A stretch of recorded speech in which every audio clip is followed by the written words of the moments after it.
Uy, Mari! Ano balita? Ay, naku, Mari. Hindi mo alam? Yung bagong lipat sa kantong may air fryer daw. Sosyal! Air fryer? Aba, Mari, pa-healthy lifestyle ko, no? Pero ewan ko kung ano pinafry niya, ha? Baka chismis din. At Mari, ito pa. Sabi ni Maring Shoni, yung lalaki raw na kasama niya, di daw niya asawa. Ay hala!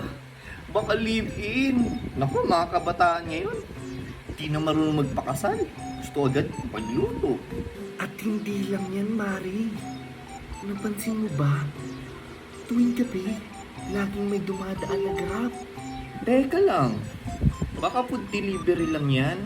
Hindi, Mari. May kasamang pabango. Kung ako sa'yo, i-book mo na rin ang sarili mo. Baka ma-fall in ka rin.